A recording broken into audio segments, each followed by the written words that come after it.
Welcome to the Mother May I podcast with Frank and Irene on Strong Island Entertainment. Gee, I hope I didn't make a mistake with these two. They promised me they'd bring in some really good guests. Well, anyway, here's Frank and Irene.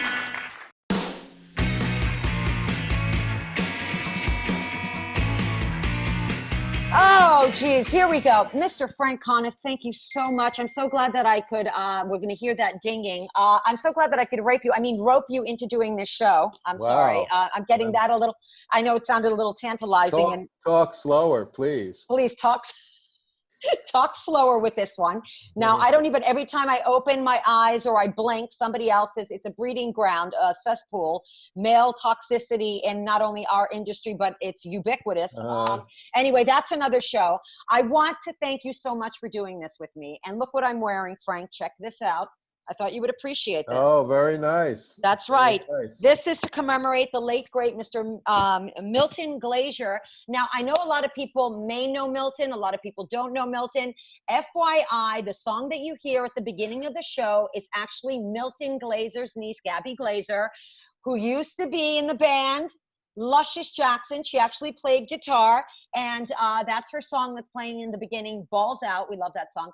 Frank, I know that you know about everything, but you especially know about Milton. For the people that know nothing about Milton Glaser, I kind of want to give him a little bit of a eulogy. Well, in his obituaries, the first thing they all wrote about was that he designed the I Love New York logo. Which and the reason everyone mentioned it is because it looks so good on you.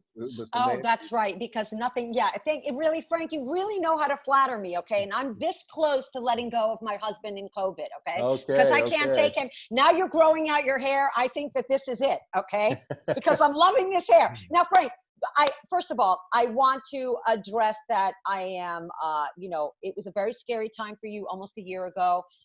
You have almost exactly a year ago. Yeah, almost a year ago, you had a quadruple, hate to brag, bypass surgery. Yes, and I want to say, Frank, I went for a walk with you, and I actually train people. That's what I do.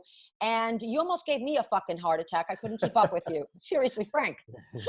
Well, it is something I'm very grateful for, because it was exactly a year ago today. I was at home recovering from my surgery, and the doctors told me, you have to go for a walk every day. Oh my gosh. It was like such a struggle to even do that, to walk a half a block to Carl Schurz Park and back, like just took everything out of me. And so now a year later, I'm walking like 5 miles in Central Park, and I'm walking upstairs in Carl Schurz Park. Actually, you're leaving me in the dust. You're fast walking. It's ridiculous. Unless you were showing off, I was very impressed with your progress. Irene, I'm always trying to show off. Okay. So I thought it had to. You have to make me feel good, because I'm a trainer and I couldn't keep up with you, Frank. This is ridiculous. All right, so I'm going to go ahead and just go in. This is our first show, the inauguration show. We're starting off with a major blast. This woman is one of my best friends in comedy. She's like my little sister. I started out with her. I saw her barking outside clubs, which I absolutely vehemently hated. And I saw her rise to the very top. You guys I'm so grateful to have her on the show here today.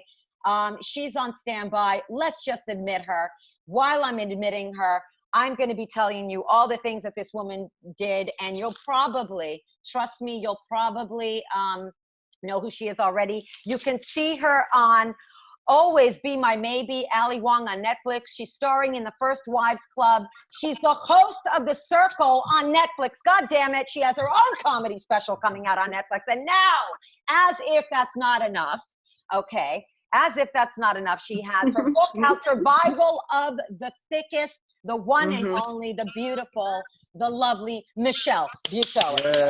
Hi. Hey. Oh, to hear. I have to say, it is so nice to hear your voice, and you know that I mean that. This is my little titty jig for Michelle. Every time I hear the word titty, there's only one girl I think about. My titty right here. Oh my goodness. Thank you so much. Anytime I even meet a teenager, I'm like, do you know Irene? Because you should. Michelle, you look absolutely gorgeous. Yes, okay, and yes. I know it's got to be hard for you, because first of all, when COVID struck, this must have been like a much needed furlough for you. You were busting your butt, sister. I didn't even realize how much I was working and how much I was on a plane and how much people and surfaces and craziness I was touching and just in. And right. Yeah, man, I think the whole universe has just been like, we're tired. Yeah, so we are. You guys need a break. So shut it down. And yeah, man, and at first being stuck at home with my very lovely husband and twins and twin babies that are now toddlers and teething toddlers just like running all over the place. And a dog. And a dog. And a dog. And like a pony. She's my goal weight. We know this. Wow, how are you? Gotcha. Oh my God, this is great. I can't stand it. Thank you. Oh, she's an antidepressant. An antidepressant. Look at that little face. Thank you, Heist. That's Michelle Buteau's beautiful husband and her beautiful daughter. Oh my gosh. This is and where's Otis? That was Hazel, and Otis is somewhere. Because I tried to time this when they were taking a nap. Right. But you guys are just getting all the things right now. And I love this. And here's the baby, and here's the other baby of the family. Hello, Donna. Otis. Oh, wait a minute. That's sorry. Sweetie. It's the Lab Mastiff. It's the other important Black woman in my life because hashtag Black Dogs Matter. They do. But it's true. White dogs and beige dogs get adopted first, and the brown and black ones get put down first because people think they're scary. That is exactly what I was just going to say. This is a legitimate fact that racism occurs with dogs. Okay, I say that black dogs go to heaven, but racists say all dogs go to heaven. That's. I can't. Oh, Frank. It's disgusting. Frank. It is so true. I think that chess is a racist game. Why do the white pawns always have to go first? Did you know that? How racist is fucking chess? Girl. It has this racism has crept into every nook and cranny. We don't even realize. I mean, even when you watch a Disney movie, all the villains are dark.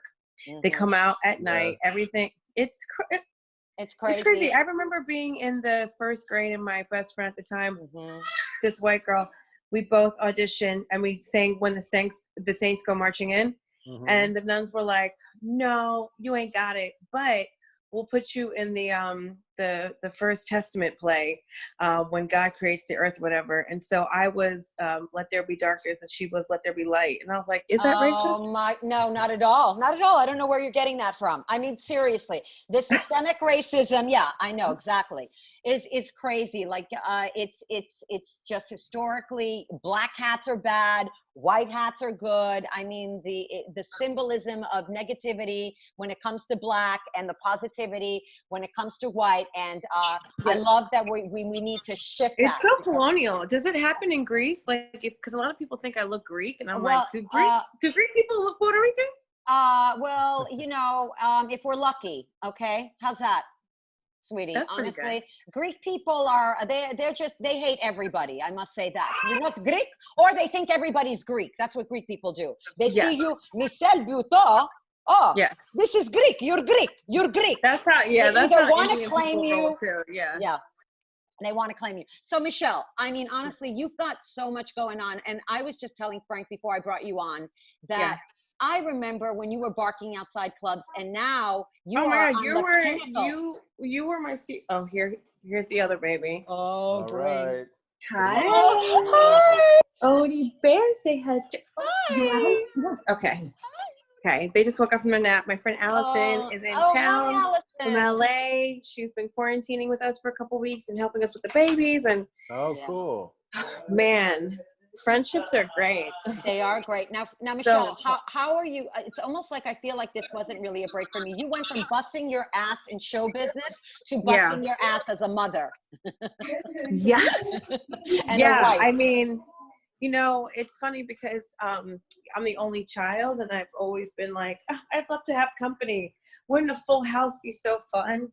And now that I have a full house and a full life, and I'm just like, when can a bitch sit down and just stare at a wall? But it's also like I wouldn't have it any other way, It's like, I feel like it's a privilege to complain about how tired I am because I'm, taking care of the people I love one way or another. Oh, I love you so much. I love you, Michelle. I do. And that's why I mean it. I really do. I know that you wanted a family for so long, and you got these two beautiful angels. I told you I was psychic, sweetie. I know I told you that I had a couple of dreams that you, oh God. Well, Frank, if you don't mind me interjecting for 1 second, if you look you up on your IMDb, guess what it says? His star sign is Virgo. I was laughing my butt off. Like, they actually preface your star sign, Virgo. Oh, it is. Yeah, we know. I am a Virgo. Right back at you. Michelle, so tell us about your book. I really want to know about what's going on with you. I want to know first about, before the book, actually, let's pedal back to your comedy special that's coming out. Oh my God. It's insane. The comedy special, I'm so thankful that I taped it March 1st because Netflix and other places were like, we should do the end of March, give you more time to run it. But once it's there, it's there. And for comedians, I know, especially single comedians or comedians that don't like their spouses, they like to go out 4 or 5 times, in a night and put it up. Yeah. And, it's like tasting food. I'm like, I like it. I don't like it. I don't need to keep tasting it to figure out if I don't like it. God, I love you. I'm like, the set is there. And so but that's filmed it March 1st. And I only picked March 1st because it was my grandma's birthday. I'm going to show you a picture of her. Hi, Mavis Louise. Oh, nice. And so I'm not even into numerology or like any of that because I'm bad at math. But I'm like, oh, that's her birthday. That would be special. And thank God I got it in because 2 weeks later, the world was essentially shut down. And so I was able to get that check. And also, the material is going to be out this year. Like Ali Wong and a bunch of other people who are like running their material the whole year, touring to tape a special. And now it's shut down for at least a year and a half, maybe 2, for them to even do it again. I don't even know. I don't think people understand how long it takes to get material that you love, that you could put up, that it takes so long. It's not a song. It takes forever. It does. George Carlin. You make it look easy. George Carlin, it took him 3-4 years to do his HBO specials. He didn't just churn them out, Exactly. Like, especially if you don't have writers, and I know a lot of people have, right? And I'm not, no shade to that, but, true, authentic stand-up in your voice takes a good amount of time. And so... And it can only be developed in front of an audience. That's the only way you can. There is literally no other way to develop your stand-up than in front of an audience. So it's very hard right now because comedians, we can't go up and practice our craft. When this pandemic is over, like you said, a long time from now, in a way, we're going to have to all start from scratch. I don't even think I can do my old act anymore. I don't remember any of it. Exactly. So that's what I'm saying. Like, these people they were counting on this money for the special that they were supposed to tape. Right. And now they have to sort of not only reinvent themselves, but figure out how to live in this world. Like, it's miraculous. It's crazy. It's going to take a long time. We'll never return to normal. I want everybody to scratch normal off their tongue and their lips because it's not going to happen. It's going to be a different kind of world. And you're right. I almost feel like, and Frank, I don't want to see you doing this. All right. She gently navigated you to do it on her birthday because you actually literally just missed the cutoff point. And what you're saying is absolutely right. And it does take a long time to cultivate and hone every little piece of your material. In the same token, I kind of feel like Michelle about like once you do cultivate it and you feel like it works and you trust yourself in the process, you can move on. You don't have to keep going up all the time. And you took that risk, which I think was one of the most prudent risks that you've taken. You went out there, you trusted yourself, you shot your special. In a very small amount of time, right? Yes. And guess what? It's coming out. Netflix. Yeah, it's one of those things, and especially as a comedian, I don't know if this ever stops, but you really have to give yourself permission to just fucking do it. You know, there's Right. always that, I need to do it more. I need to put it up more. Well, this person who doesn't know anything about comedy is an executive who's never actually done stand-up and gave me this advice, and maybe I should, but also, no, fuck that. Like, you were up there doing it, and you could practice as much as you want, but it doesn't matter as long as you're on the stage, right? And so what I was saying before we were talking about the special is that barking, you know, 2-3 shows at night and then go working overnights at NBC. That kind of that kind of hustle is the best kind of education for comedy I could ever have, and that definitely helped me get my comedy period, so I could grow up to be a young I don't even understand words, but you and Rebecca Donahue put me in a corner. Like, you were 2 little Jillian Michaels of comedy. You guys were like, stop barking. You're way better than this. Just stop. And that's the thing, like, and I remember that moment, I was like, am I good enough? Are you sure? And it took my friends to tell me, and then like almost 20 years later, I'm like still slow sometimes, but I have to put myself in a corner and say, stop doing this. Right, exactly. But we all do that. You always have to stay positive. We're cruel to ourselves. We do that, you know, but then you know, you have to, what you emit is what you kind of get back, but you always have that innate deep down inside, the confidence. You work very, very hard. And one of the things that I respect most about you, and I tell you every single time that I see you, is that you worked so hard and you did it on your own. You had very little help, but you did it on your own, and you were committed. You stayed the course. You busted your ass. I'm a big fan, but I you know, doing it on your own also is like, I don't like to ask for help, but I also think people should figure it out too. I can't tell you, it's such a pet peeve of mine when someone's like, can I sit you down for coffee and pick your brain? How do I make money doing comedy? I always say the same thing. I don't have time for coffee. And just be funny, and everything else will follow. It doesn't even matter if you're an asshole. Right. If you're fucking funny. If you're just starting out and you're asking, don't ask shortcuts. You don't have stamina. Yeah, if you're just starting out and you're asking, how do I make money doing comedy? You're asking the wrong question. Yes, exactly. The wrong question in a lot of fields in show business. It's like you just have to get out and get the experience. Especially in stand-up comedy, you just have to get up and do it as much as you can.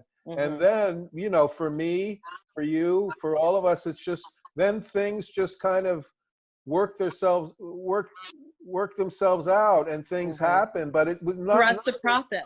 For my career, I can say none of it was anything I could have predicted would have happened or planned. You know, it just, you know. Yeah, I know how you feel, because I had high hopes. Yeah, you know what? No, I should shut the fuck up. Listen, you do have to just trust. And there are a lot of negative voices in my head, always chirping around my head, but you have to trust. And if somebody's looking for a shortcut, there ain't a shortcut in comedy. This is one of the hardest. It's like trying to go to war without going to boot camp. It's impossible. But the thing is too, is that there's no shortcut with anything. I mean, you've trained me for years and years and years. At one point, like and my book is called Survival of the Thickest, because the bitch will never not be thick. You know, I'm just working out to fit into my workout clothes at this point. When I was working out, but it's just like, you have to work at something. Even my relationship, I treat my relationship like I treat comedy. It's a hustle. It's hard work. You have to enjoy it. You have to be open. You got to get the stage time. Yeah, yep. You have to also, it's very love and hate, just like comedy. My relationship. I'm sorry, were we talking about you? Oh, the Greek Julia Roberts. I love it. I love that you say that to me. I love it. So what are you talking about? Oh my God, you guys are like the low budget Julia Roberts and oh my God, what's his name from Pretty Woman? Who? Richard Gere? Yes, you're the Richard Gere. Oh, well, you know what? I left I'll go get my gerbil and we can really go to town. Oh, man. Too soon. Oh, God. Hey, he's a pet lover. What's the problem? He does. As long as that gerbil was black or brown, I'm okay with it. Right, okay. I'm sure. But I'll tell you something, you know, it's how you look at things, you know. He's either a pet lover or a pet hater. It's our perspective. It's true. Michelle, So your book now, you really said that you opened up in your book, and you really unleashed. And I know that you were a little nervous about that because you become vulnerable when something. I've talked to other people that have authored books, and once it's out there, you do feel a little vulnerable. Tell us a little bit about some of the things that you're talking about that made you feel that way in the book. Oh man, well, a lot of like editors and publishing agents are like, well, you do stand up and you put it out there anyways. And that's how they sound in my mind. And there's just something so different about storytelling in a dark room where it just doesn't get recorded. It doesn't end up everywhere. It doesn't define you in print forever. You don't have to do a book tour and constantly explain what these 7 stories mean. And so, yeah, it is very different to write anything. It's just a different form of expression. And some people are really good at it. And for me, it was very, very hard because, at first when I was writing it, it was so jokey that I'm like, this feels insincere. And then when I was just sort of half awake or half asleep, I just like kind of threw up a lot, like on the page. And can you imagine? I was just, like on the toilet, just not. But and I was like, well, I don't know who this is for, but for me, it's just about getting it done. And that's another thing I've learned through this book. It doesn't have to be perfect. It just has to be fucking done. And that's a huge lesson for all of us, because the most talented people I know will just talk themselves in a corner and be like, I have this idea, but I have this idea. Who gives a fuck? Everyone's got a fucking idea. It's just like, how confident are you going to be when you tell somebody about that idea? Just get it fucking done. So, I Jillian Michael'd myself, although I don't really like her. I don't know why I keep bringing her up, but you get it. And I Richard Simmons myself. And I'm Richard Simmons too, bitch. I am when I teach. That's true. That's true. So I talk about my IVF journey and how misogynistic healthcare is, and I love that. It really, but it's so you're really damned if you do, and you're damned if you don't. Want a baby, not want a baby, have extra weight. People, we don't know anything about our bodies unless something goes wrong. That's crazy. Like, people know more about a car engine than your own body. That's fucking wild. Dealing with heartache and being the funny clown is fucking hard. So there's some of that, and then also there's a lot of single in your 20s and what dating looks like, and growing up very Catholic, and then being able to sort of own and find your sexuality in your 20s without having that voice in your head saying you're a bad person because you like sex. It's like, this is sort of like my coming of age moment in my 40s. Wow. Putting this out there. So, I don't even know if people will like it. I know my mom will be mad at me for something. That's inevitable. Well, I've heard. Yes. But, I heard one author, Anne Lamott, actually, who wrote a great book about writing called Bird by Bird. And she said that when you're writing, you just have to brace yourself. You're going to piss off your family. You're going to piss off. Of course. Oh, it's a trade-off that you make, That's a trade-off you make. Yeah. I want to say one thing. Everything that you've told me, I know Michelle for 20 years now. And I want to say, Michelle, these are all the things that I wondered if you were going to talk about. I wanted to know if you were going to talk about your cat. This is a huge compliment, because if I'm thinking it, this is what you're opening up and making yourself vulnerable. We already know that you're funny. I always wondered what it was like being raised extremely Catholic. And I'm glad that you're going into that. And I know how important it was for you to have children or a child. I remember that. I was there with you when you tried one after the next, the disappointments, the heartache. I actually cried a couple of times with you. I was so heartbroken for you, and I loved you. And when you actually told me that you were pregnant, I actually started crying. I was crying because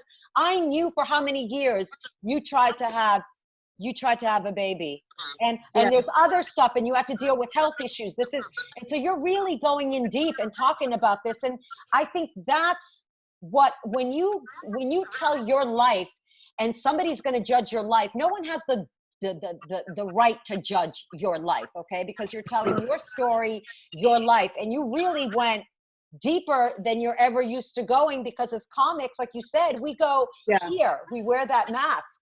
Yeah. And you're supposed to wear a mask, but not in the way we're talking. Exactly. And stay back 6 feet. But also wear your mask. Yeah, I mean, you know, talking about Jersey, being from Jersey, I didn't realize how much I just hated it. I just hated I didn't know place. you were from Jersey until I saw do you believe I never knew? I saw that. Yeah. Well, when I look back at the memories that just like off the top of my head that I was like, oh, I have to add something good about Jersey. Mm-hmm. But it was just a really tough, neighborhood to grow up in. It was a nice neighborhood, but that isn't always the best choice when you're the only Black family on the block. And then you just constantly have to explain yourself to people, including adults. And so, just going through that whole, and especially now to talk about the racism of it all, it does feel, God, a race revolution within a pandemic is like, what the fuck, universe? Thank you so much. Yes, you know what? Okay, yes. Like, I hope the drying cycle is over soon, universe, because I'm fucking exhausted. It's a global goddamn enema. That's what it is. We're being purged. Good. It's a coffee enema, because the best part of waking up is Folgers in your butt. What is she doing? But yeah, I mean, to talk about like my high school best friend, this Italian chick who loved Puerto Rican guys and Black guys, and her mom like said, "You're turning my daughter into a nigger lover," and just like the way that word was thrown around with me growing up, and just talking about those experiences with people now, and they're like rolling their eyes like, here she goes again. But look where we are now. One of the essays I wrote is called A Light Load, and it's basically me just sort of explaining what it's like being a light-skinned Black person, not just in America, but in the world, because you do tend to experience racism for other countries. People think I am a fat Brazilian or a fallen Muslim Moroccan. It is fucking what? Wow. Yeah, walking down the street in Holland with my husband in his neighborhood in Amsterdam, it was a Moroccan neighborhood, and like they would talk shit about me, and I'm like, well, damn. Like, we just have to fucking be free and love each other and love yourself. This is fucking bullshit. Right. I grew up that way, and I cannot die that way. The end, goodbye. Too cute for this shit. Right. So yeah, survival of the thickest, man. Plus size essays in a small-minded world. Oh, I love it. Michelle, your book, we're running out of time. I'll tell you something. Your book, I can't wait to get it and read it, and I want you to sign it for me. I know it's going to be so great. I know I've been there for a lot of this journey, and I'm so happy that you're showing this side of yourself to the world, and they need to see it, and they need to know you on a broader scale. I love you so, so much. When is your, where can people buy your book? When is your special coming out? Okay, so special is going to be called Welcome to Butopia. It's coming out, I believe, in October on Netflix. I'm also going to be doing 2 more seasons of The Circle on Netflix, and that's amazing because the seasons will be back to back, so people can, get their circle fixed, because I want to know what's going to happen too. The book is available for pre-order now, wherever you pre-order books. I don't know your journey, but it's called Survival of the Thickest, and it'll be out December 8th. So perfect gift in time for Hanukkah, Christmas, Kwanzaa, non-denominational, whatever the fuck you celebrate or don't. Who gives a fuck? As long as the wine is cold. That's right, baby. I'm jealous that you're doing it. Steve actually loved that title. Well, thank you so much for being here. We love you so much. I love you. I'm Irene Bremis, at Irene Bremis 13. Instagram, follow me, please do. And I have an album out called Un-ladylike, because what the fuck is a lady? I hate that. I hate those perimeters. They suck. Frank, the great, anything you want to end on? And well, you can find my books at Amazon, and great books. And other than that, you can just find me wandering the streets in my mask. and wear your goddamn mask, people. Yes. All right. I love you guys. Thank you so much, Michelle, Frank. Mwah. Love you all. Love you guys. See you soon. Zuma, zuma, zoom. Love you. Bye. Bye. Bye.